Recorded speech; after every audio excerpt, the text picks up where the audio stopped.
There's something quite depressing about playing a board game in video game form.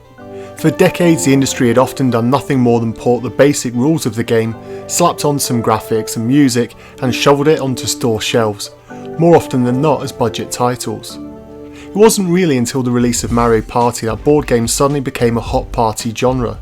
With the simple addition of minigames, suddenly the entire landscape of this genre had changed.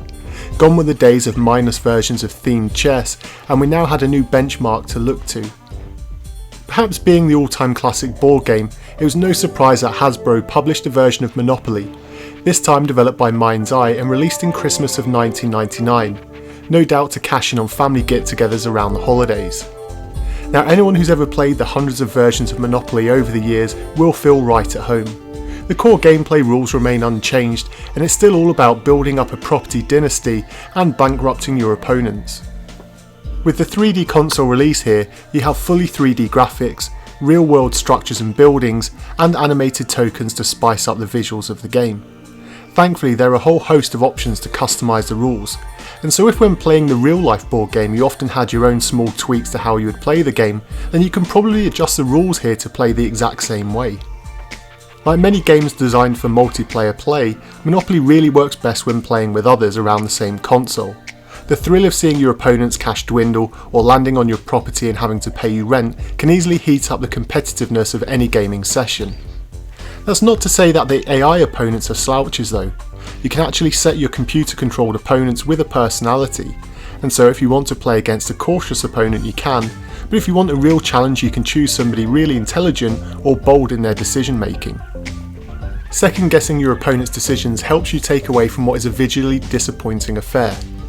Sure, they do their part and they are hardly offensive, but there's nothing here whatsoever pushing the console hardware, and sadly for a 1999 release it looks nothing more than a quickly put together launch title.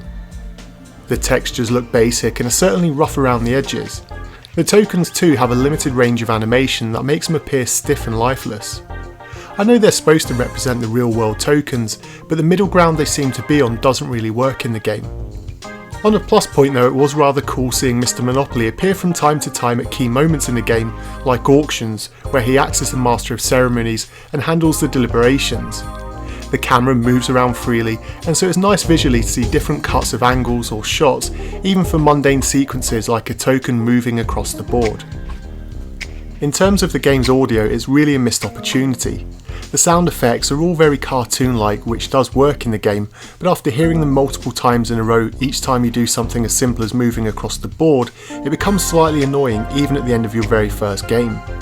There's no voice samples either, and so anyone hoping for some humour from Mr. Monopoly to spice up the gameplay will sadly be disappointed. It would have worked so well in the game, but again this adds to the bare bones feel of the overall package. The actual music too is bland and uninspired.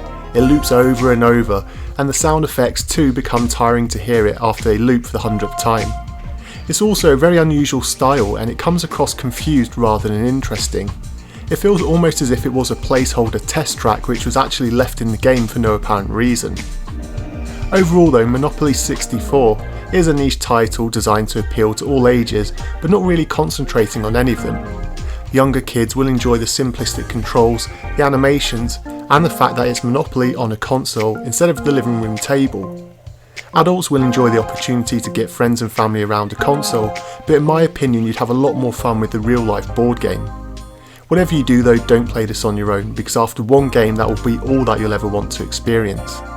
And so for today's topic of conversation, I'd love to know what your favourite board game of all time is.